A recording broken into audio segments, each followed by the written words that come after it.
I want to pick up the topic that is incredibly important to the entire world, that is at the very heart of the American experiment, including the culture warring today, and is absolutely vital for the church: religious freedom. Now remember, when we as followers of Jesus get on this, we come with a certain ambivalence in other people's eyes. Because if you remember, first, we are the pioneers of this issue. The first reference to religious freedom is Tertullian in 197.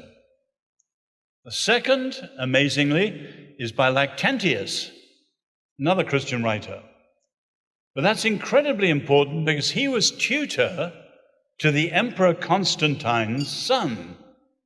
And so his thinking is probably behind the Edict of Milan, which is really more about religious freedom than it is about making the Christian faith official. But while we're the pioneers, we have to say, secondly, with humility, Christians have been some of the worst perpetrators against religious freedom in history. Think of the Catholic centuries, the Inquisition, the Index, the notion that error has no rights, the forced baptism of the Jews, and so on and so on. And that, of course, is still hanging around our necks. But remember, too, thirdly, that we are today the most persecuted. Many other faiths are persecuted, but wherever there's any persecution, we are persecuted too.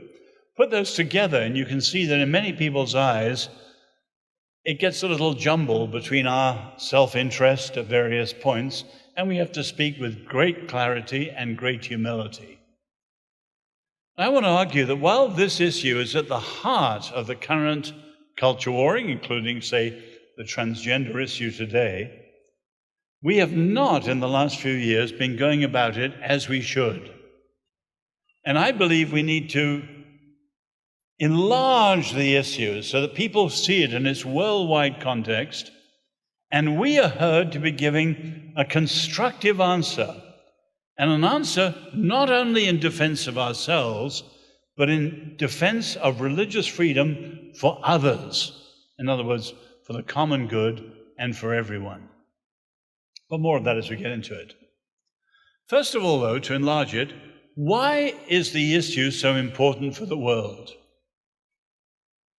The world issue can be put very simply: in the global era, when everyone is now everywhere, how do we live with our deepest differences when the deepest differences of all are ideological and religious? That is the global issue that needs to be answered if humankind are to sail forward calmly. America is just one part of that, and the tragedy of this country is that it used to have the best solution.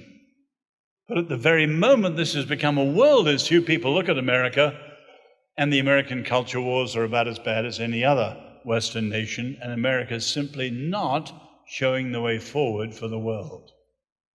But why is it important? Well, first, the last 50 years have seen an explosion of diversity. When many of us who are older were students, certainly in my case, the secularization theory was dominant. The idea, the more modern the world gets, the less religious it becomes. That was philosophically biased, and it was factually dead wrong.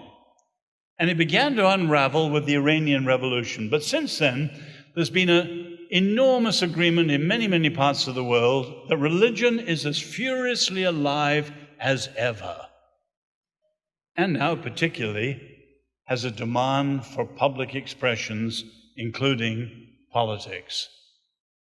So with the media, with travel, with scholarship, there's an awareness today that everyone is now everywhere. We've got a diversity and a level that's unprecedented in history, and the challenge is simple: how do we live with our deep differences? The second reason it's urgent is that the traditional ways of handling it are foundering.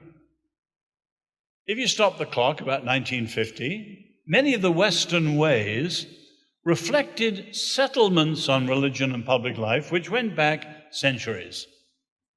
In other words, some event in a particular country cast a long shadow down the centuries. Take the French. The French went back to the Revolution. And you can see it clearly in the cry of the radicals, the Jacobins, who picked up the saying of Diderot, they'd never be free until the last king was strangled with the guts of the last priest. A little gory, but you get the idea. There was a church and a state, a throne and an altar. They were in collusion. Both of them were corrupt. Both of them were oppressive. And the revolution naturally threw off both. And France today is gripped with what they call laïcité. They don't have religious freedom, especially for people who are religious, including now the Muslims. And you can see their butting heads with burkinis and burqas and so on. My own country, England, it goes back to 1688 and the Glorious Revolution. There was no anti-clericalism because there was no corrupt, oppressive state church.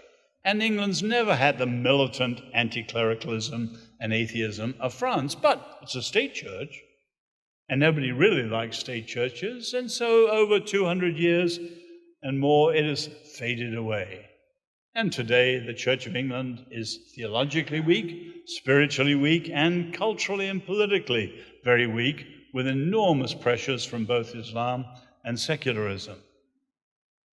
Here, of course, everything goes back to 1791, the First Amendment. And as you know well, it disestablished religion, but religion flourished not despite it, but because of it. It was voluntary. It was based on freedom of conscience. But even here, after 50 years of culture warring, the American settlement is clearly breaking down, and we're at a new stage of the bitterness in the last year and a half. The third reason why this has become urgent is that we're seeing the emergence of the beginning of a global public square through the internet and the media. Now, if you think that notion of the public square is very, very important to the Western world, that place where citizens can come to debate, deliberate, and decide issues of common public life. Of course, it goes back to Athens, and many of you have probably been there. Down below the Acropolis, you have the Agora, which is not, many Christians have made the mistake of calling everything outside the home the marketplace. No, the marketplace was for buying and selling. The public square was a forum for citizenship. It wasn't commercial. And of course, they also had the theater and so on. So we need to have the full range of the Greek ideas. But it was important, and the Romans had their forum. And in England, we have Westminster. And in France, they have the Élysée. And here we have the Congress, the public square. Now, the public square was once a literal place, just described. But then, over time, it became a metaphor. Wherever citizens talking about public life, that's a public square. The op-ed pages of the paper, television show, radio program. But now, of course, it's gone from physical and literal to metaphorical to virtual.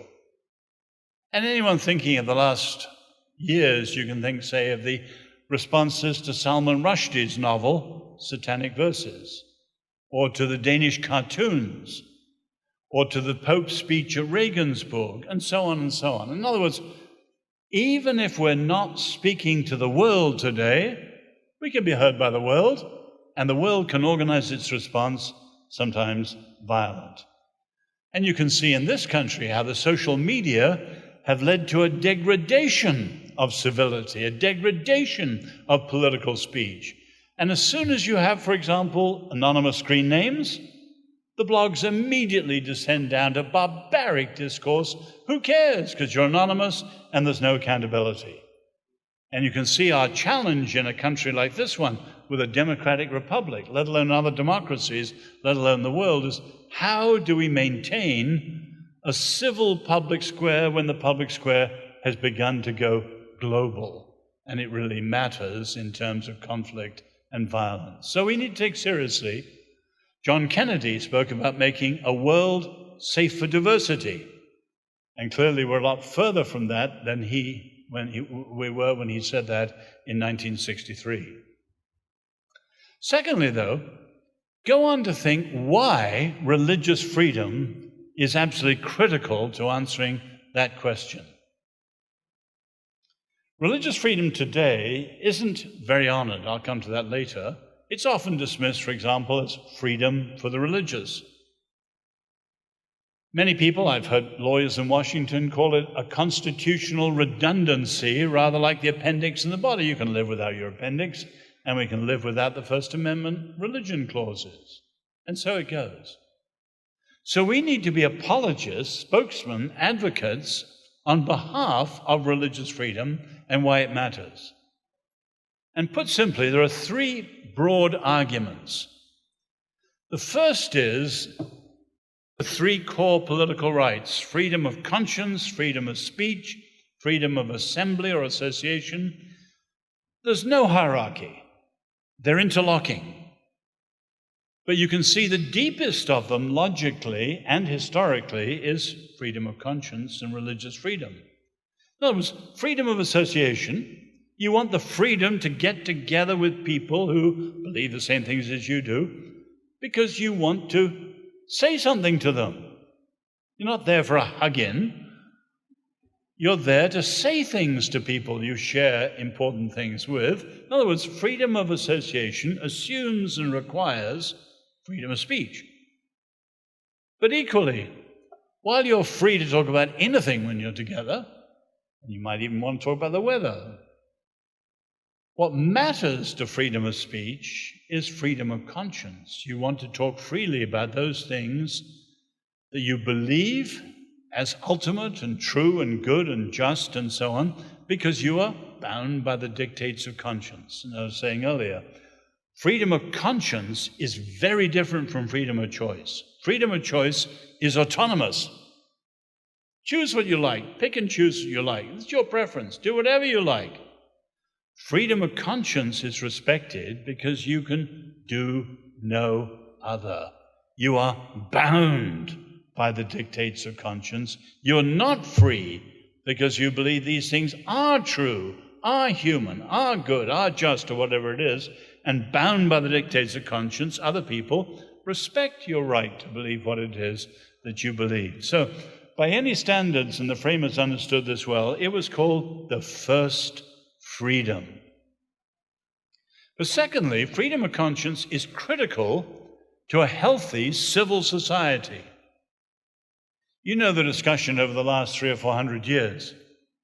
Society are healthy and free if, between their individual citizens and the government, there is a thick layering of voluntary associations in which people can volunteer, give time, give money, and pursue their dreams. And voluntary associations have been very critical in pursuing charity, pursuing justice, and of course, in education. So societies that have a healthy civil society are those that have recognized freedom of conscience, because it's people's right to pursue their own vision that has led to so much of that. You need to think of America in the first 50 years of the 19th century. They were the evangelical century, it was said, when evangelical voluntary associations did an incredible amount of good in all sorts of areas. Put differently today, the Obama administration and others who are trying to undercut that power of the voluntary association, including the churches, are literally killing the goose that laid the golden egg. The Catholics, for example, have built and run more hospitals than any other organization, including governments, in the whole of history. And yet, by putting restrictions on them and regulations on them, and their orphanages and so on, they are killing the goose that lays the golden egg, which means the government has to grow because civil society can't do it. But when civil society flourishes, the government doesn't have to do everything. But without it, you have an overburdened as well as an overburdening state. The third reason and the third argument for religious freedom is that it is the best guarantee of religious national harmony. I was born in China, it was said earlier, and every time I go back, I hear someone quoting President Hu Jintao saying that China is a harmonious society. And my response to them in academic situations and others is, big deal. You've got incredible diversity in China, and you've got relative harmony in China, but you don't have the missing one. The challenge is to have religious diversity, liberty, and social harmony. And you simply can't do that without religious freedom for every different faiths. And you can see that when you deny religious freedom, you enormously increase the likelihood of conflict and tension and violence, as we're seeing only too well. But we need to go out and make those arguments and be the advocates for religious freedom today. Thirdly, let me go on to say, what are some of the weaknesses of the current culture warring over this? Some of the weaknesses have been around for a while, and they touch Christians too. For example, a huge mistake of many Christians is to fight the problems by law alone. Anyone who knows the history of freedom, you know that freedom depends on two things: the structures of freedom, which includes the Constitution and the law, the structures of freedom, but also the spirit of freedom. That's what Alexis de Tocqueville called the habits of the heart. And he insisted that American freedom did not come from law alone. It came from the habits of the heart of freedom-loving Americans, passed from parents to children and teachers to students, etc., etc. Well, let's be blunt, that collapsed in the 60s. No civic education to speak of in this country. There's no training in the habits of the heart. But freedom is never kept alive by law alone. And yet, in the last 25 years, Christians have thought that by fighting back at every time with a litigation to counter the litigation, we do it. No, just deepen the culture wars. I remember in the 80s when I was involved in the Williamsburg Charter, one of the ACLU leaders said to me, there's a simple reason we'll always win. It was 30 years ago. We have more lawyers than anyone else. They did then, but they don't today. Now you have batteries of liberal lawyers faced with batteries of conservative lawyers, with massive defense funds on each side, and endless litigation. And are we anywhere closer to a solution? No, it's more bitter than ever. Now, the odd thing is, that was always a liberal fallacy to rely on law alone. And for conservatives to mimic that was a folly of people who hadn't read their history and didn't really understand the nature of freedom. You can never protect freedom by law alone. Now, don't misunderstand me. Some of you may be lawyers. Law is precious. Law is essential. Law is foundational. But law alone won't do it. Another bad mistake Christians made was they responded over the last 30 years, I'm not talking about the last two, I'll come to that. They responded over the last 30 years in terms of things that affected us. One Jewish leader said to me, evangelicals talk justice, but I know what they really mean, just us. Now, the simple fact is that religious freedom is always best guaranteed when everybody's freedom is guaranteed. And the litmus test is the tiniest community, the most unfashionable community, knows that they're protected, then everyone's in good shape. And you can see from the Puritans downwards, the stress should always be on the commonwealth, the common good, our neighbor, loving them as we love ourselves, etc., etc.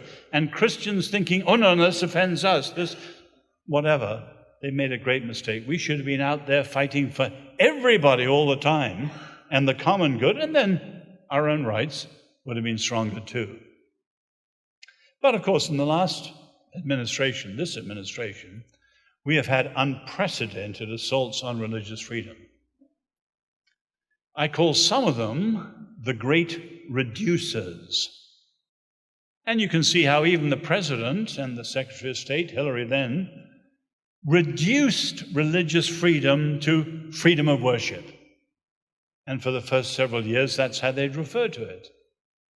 And you know that the First Amendment, thank God for Virginia, George Mason in 1776 put in the word toleration in the Virginia Declaration. 23-year-old Jemmy Madison fought with his shy ways and his high-pitched voice. He fought for a new way of referring to it, free exercise. And that advanced the cause light years, not toleration. Toleration's a bad word. It has power in it. It's the strong tolerating the weak, the majority tolerating the minority, the government tolerating citizens. That is not freedom of conscience. It's a right to be respected, not a matter of toleration. And Madison rightly put in free exercise. And you read the Universal Declaration of Human Rights, it is the right to seek, to adopt, to exercise, to share. That dreadful liberal word proselytism, evangelism for us, and of course to change what the Muslims hate with the blasphemy of apostasy and honor killings and all that. The right to change their faith. That's why I say freedom of conscience is the single most important principle to get our Muslim fellow citizens to recognize, and our friends around the world to recognize. When they accept freedom of conscience, everything changes in the threat of Islam, including the Sharia. So you had the reducers. And I'm ashamed to say it was the President and it was the Secretary of State, American leaders who should have known better. Utter disgrace in the light of your great history. But then you've also had what I call the removers. In other words, the growth of freedom from religion, not freedom of religion. And that you can see quite clearly starting with 9/11. And 9/11 and the Muslim attack on the Twin Towers and so on is what set off the new atheists. And you can see that Richard Dawkins and Christopher Hitchens called, what was the, President Bush talked about the axis of evil, and Christopher Hitchens immediately replied, the real axis of evil is Judaism, the Christian faith, and Islam. All religion was lumped into the danger of what they saw in 9/11. And the bitterness, the militancy of the new atheists was enormously strengthened, including the freedom from religion movement, the removers. But the most dangerous of them all is the third group, the rebranders, who in front of our eyes are now changing the very meaning of religious freedom in American public life in two ways. The most obvious are those who are rebranding it as discrimination. And you referred to that wonderfully this morning, Victoria. In other words, they borrowed the discrimination idea from civil rights, and now everyone who dissents from them is discriminating, hate-filled, bigots, or whatever it is. Well, it doesn't only just alarm us, it alarms anyone who thinks well, and it certainly alarms other religions like the Jews. Jews understand their freedom is heavily threatened because they believe in distinctions. The heart of Judaism is the holy and the unholy, the Sabbath and the secular. And you could go on down the line, the heaven and the earth. But any discrimination now is in danger of being seen as bigotry and so on. So you can see on the one hand, this deliberate attempt, which undercuts thoughtful thinking. I mean, as I said to another group earlier today, anyone who can't discriminate between the latest Beaujolais Nouveau, which has been flown in, And a good Pinot Noir or Cabernet Sauvignon is a fool as a wine taster. Discrimination is incredibly important in many, many areas of human life. And to brand all discrimination now as bigotry and so on is against good thinking, let alone many of the most important religious ideas in history, sometimes their own ideas too. So we've got to answer that because it's a fundamentally mistaken idea which has totally rebranded religious freedom as a code word for bigotry. But when you have the chairman of the US Commission on Civil Rights saying it too, you can see that, like Obama's speeches, it's become official. The other rebranding you may not have come across so much because it's more in scholarship and international relations, and that's the attempt to rebrand religious freedom as a power game. So everything like the International Religious Freedom Act is seen as American form of colonialism. Now you can see the hypocrisy of it. Good grief. You have scores of countries in the world who are now having the LGBT agenda foisted on them if they're to have any economic aid. If ever there was an ideological colonialism and paternalism, it's that. And yet they're calling the advance of religious freedom a power game. But the scholars who do so are people who follow Nietzsche, Michel Foucault, reduce everything to power games. So advocacy of any kind is a power game. Of course, their own advocacy is too, but they don't think like that. They just see it in terms of religious freedom. But put together the reducers, the removers, and the rebranders. And religious freedom, which has been at the heart of the greatest parts of America, is under greater assault in the last 4 years than at any time in American history. And America is in danger of squandering its great, rich heritage on a key issue. I always forget my numbers, but what are we, 4th or 5th? Somewhere like that. Anyway, move along to what is the heart of the discussion. What is the vision of a way forward? There's no biblical answer on this. We have to take biblical principles, learning from history, and then advance what we think most reflects the best of biblical principles. So I'm giving you one brother's ideas. And I'm an Englishman, so you have every freedom to throw out what I'm saying. But I greatly admire your country. I've tried to explore the best of what your founders did. And as I said at the breakfast this morning, the framers got, sadly, slavery, women, Native Americans, badly wrong. But they got religious freedom almost nearly perfectly right from the beginning. And the great danger today is people, because of their blind spots, throw out baby bathwater and all. Now, if you look at today's options, in essence, you have what I'm going to call two extremes. You make up your own mind. And a possible way forward, but it needs leadership and courage. One extreme is what's called the sacred public square, where any nation can have a religion that it prefers or establishes or even makes a monopoly. Now, you can think of different examples. The Church of England, that I mentioned, is about the mildest establishment, maybe in history, certainly in the modern world. Hardly got any strength at all. When you move to Iran, or Saudi Arabia, or Pakistan, you're in a different kettle of fish. Under the sacred public square, everyone who doesn't share the religion that's preferred or established or a monopoly is potentially in trouble. And of course, that includes Christians in Pakistan and Baha'i in Iran and many, many like that. The sacred public square does not do justice to those who don't share the official belief, and it doesn't do justice to today's diversity. I think we've got to argue that. That should be an easy argument for Americans to make. The other extreme is what's called the naked public square, the attempt to remove all religion from public life altogether. Now, you can immediately think of the problem of that. First, secularism is smuggled through the back door, because one of the worst features of the discussion is secularists don't admit that they're in an ultimate belief too.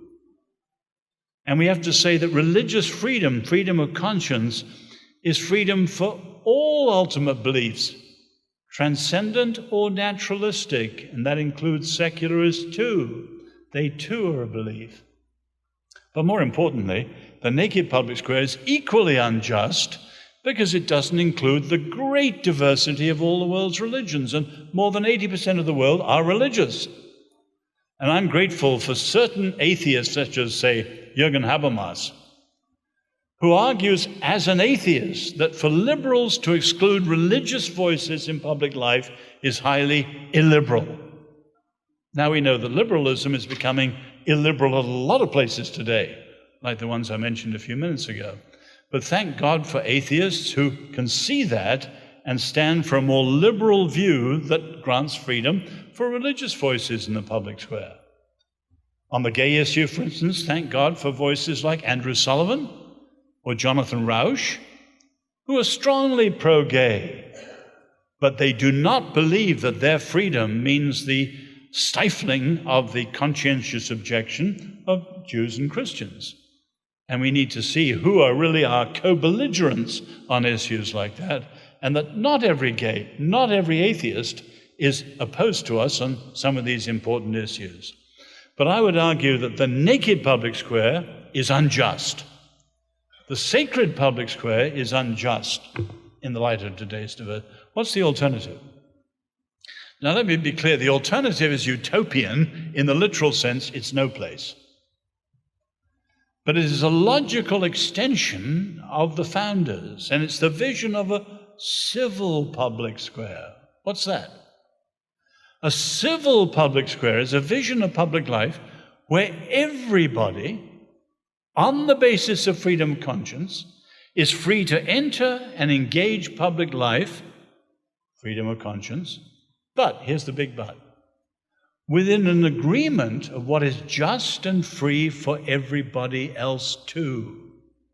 So, be specific. A right for a Christian is a right for a Jew, is a right for an atheist, is a right for a Mormon, is a right for a Muslim, Buddhist, or whatever. In other words, a right for one is a right for another and a responsibility for both. Now that, of course, as we'll see, requires civic education, teaching kids to grow up knowing what that means. But the trouble is that civility is under a heavy cloud today. Some people see civility as niceness.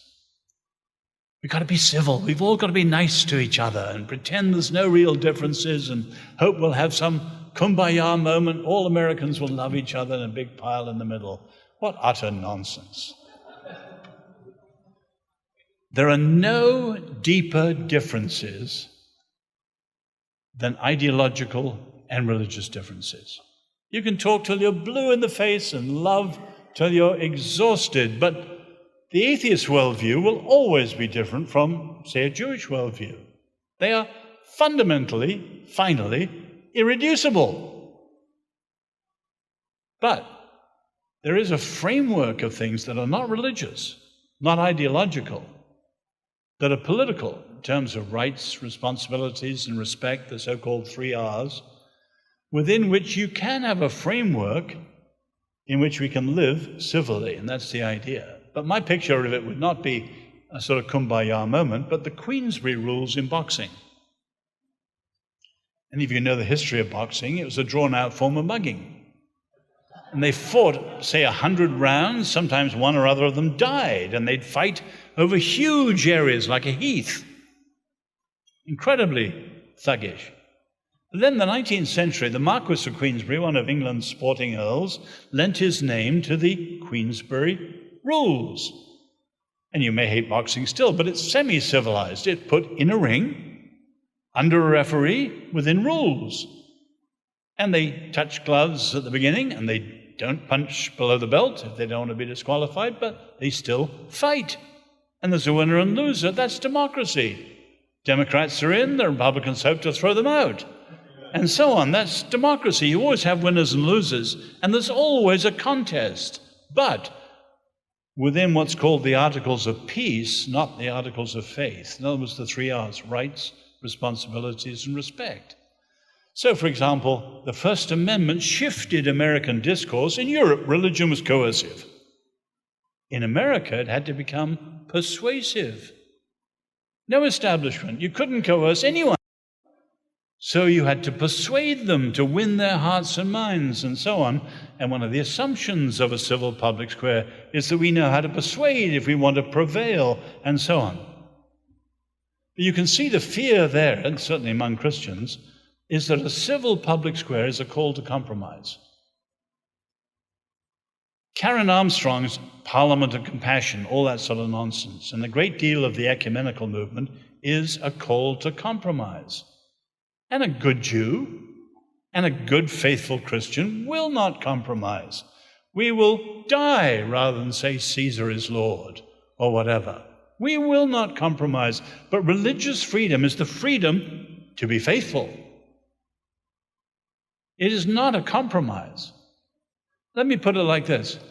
The right to believe anything does not mean that anything anyone believes is right.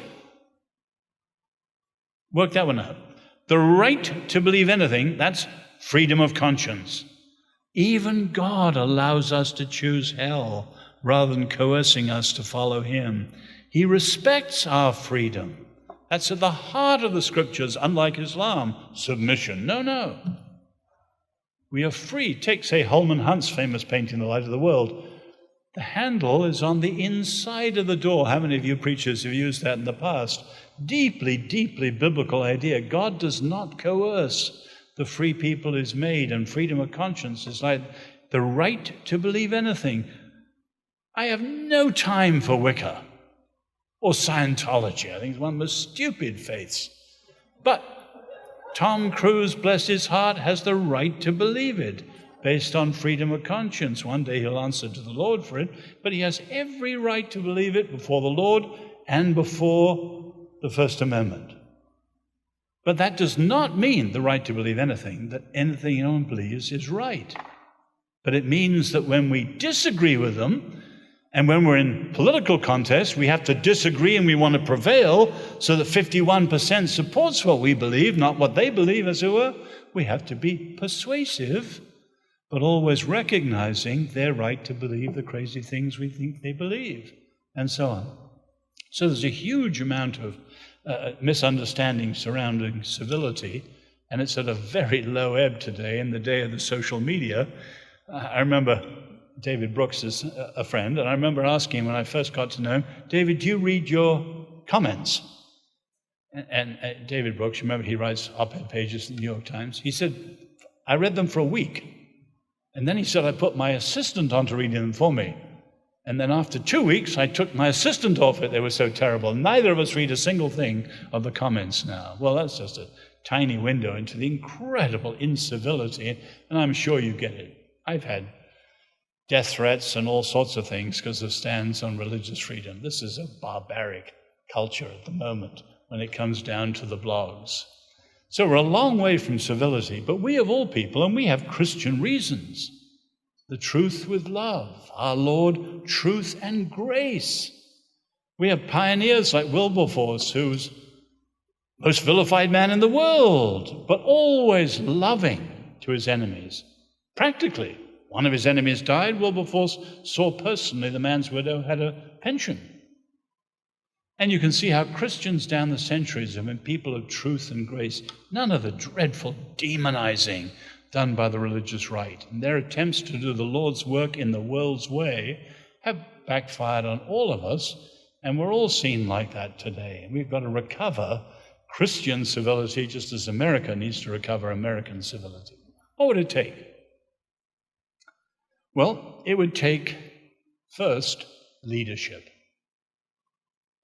When my book, Free People's Suicide, came out, I was invited to the Congress by our Congressman, Frank Wolf, who'd been up there 30 years, and he said, I really like your book, but there's one problem. There's no leadership of a statesman-like quality. Where is the Lincoln today? who understands the American experiment, in this case, religious freedom. We're all battling on different sides, but who stands above the fray and articulates something in the interests of all Americans and the American future and the future of the world? I don't know anyone. It'll take leadership, including in the church.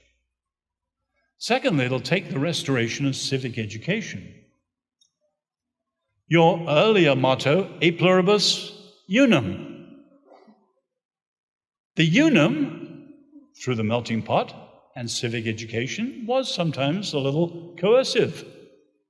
But in the 1960s, there was an explosion of the appreciation of the pluribus, diversity. Unum virtually disappeared, civic education collapsed, and now no one's taught what it is to be American.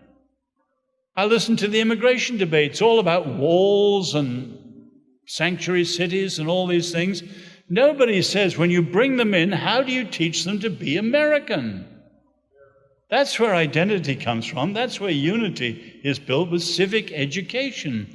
It's collapsed. Your unum has disappeared. All you are is pluribus today. Not surprisingly, America's in profound trouble. But the third thing that's needed is a reopening of the public square. And again, we need a leader who will stand above the fray and say to the president at the moment and some of these other people who've rebranded religious freedom, this is wrong. But equally say to some of our religious right people, we can't go back to the 50s. There's a level of pluralism now. The 50s have gone. How do we give liberty and justice and responsibility and other things to the present levels of diversity? I believe you can. But I also had to say, I don't think at the moment you're doing it. Finish with this. I said the civil public square is utopian. In the literal sense, it is no place. It needs to be built. But I'm not utopian in the other sense that there's any one-size solution that will fit the world. The tragedy is, though, that while Europe is a long way behind America, you can see the trouble with the immigrants, the trouble with religious freedom in France and England and so on, they don't have it in their history. They were state churches. They don't have any of your experience in your history. You do. You are the first new nation, historians say, first new modern nation. And so for 300 years you've been wrestling with these things. How are you screwing it up today? When the whole world needs what you discovered a long time ago, you abandon it. No, it makes me sometimes deeply sad, sometimes really angry, how you can squander your heritage at a time it's so relevant to everybody. But I'll finish with this thought for you. If you know Tocqueville, Democracy in America, he was a disappointed lover of his own country, France, obviously the French Revolution, all that I said earlier. And he always compares the American Revolution and the French Revolution. He's a great admirer of the best of the American Revolution. But he was a critic too, if you've read the second volume. But at the end of his life, having spent a lifetime comparing the two, he made this very interesting little remark. With a revolution, as with a novel, the hard part to invent is the ending of the book. When it came to religious freedom, not slavery, etc., religious freedom, your framers wrote an incredible first chapter. And thank God for the Christian pioneers in the Reformation like Roger Williams, Thomas Howell, William Penn, John Leland, Isaac Backus. Many of you are Baptists and so on, you know those names well. Thank God for them, all of them before Madison, and certainly a long way and more consistent than dear old Mr. J in Charlottesville. But that said, brilliant first chapter. And some great chapters since then, and some egregious bad chapters, like the Know-Nothing movement and the nativism, the anti-Catholicism, the anti-Semitism. But there's never been such a bad chapter as you're going through today. And the question is, are you content with that? But we can't, and this is where I began, we can't just be negative and respond to what hurts us.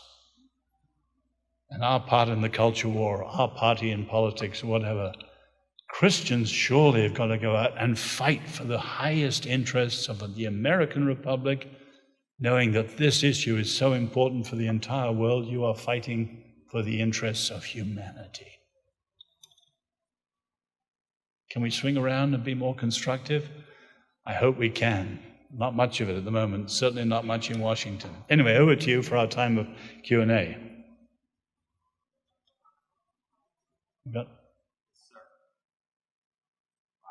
Someone asked me actually to ask a question, and they said at lunchtime, hopefully we have time. So this is the question, and this is from one of our pastors here from the Hampton Roads area. Asked a number of decades ago, the moral majority was very big, very widely known. We heard a lot about it, especially in Virginia. And how did the moral majority, in your opinion, hurt or help the church as we stand today? Mm-hmm. Well, let me answer that in a bigger way maybe than the question intended. Remember Europe, particularly France, strangling the last king with the guts of the last priest. The major reason for Europe's being secular is this massive continent-wide reaction to corrupt state churches.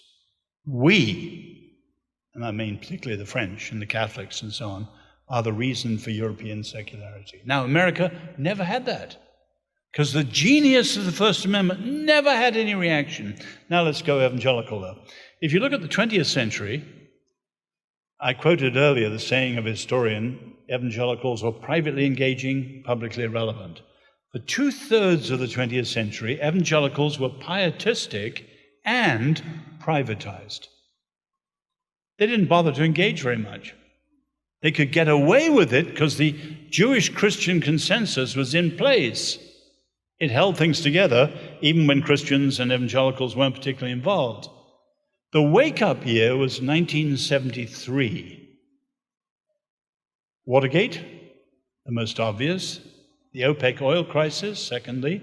And thirdly, with hindsight, everyone can see it, not many saw it at the time, Roe v. Wade.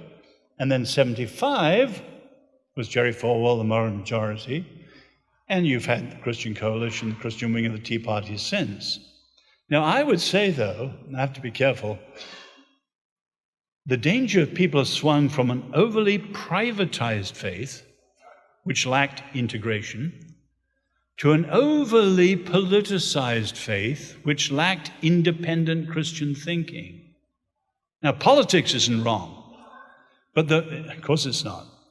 But there are two things the religious right did that were bad mistakes with hindsight. One was what's called politicization, trusting politics to do more than politics can do. You know the old maxim, the first thing to say about politics is that politics is not the first thing. We should be defenders of that. We value politics. We love our heroes like Wilberforce. We back Victoria and her team and all that, but not politicization. And the idea if we vote our people in, we had the whole lot in the George W. administration. President, Secretary of State, 2 attorney generals, the Speaker of the House, the whip, the majority leader. They were all evangelicals.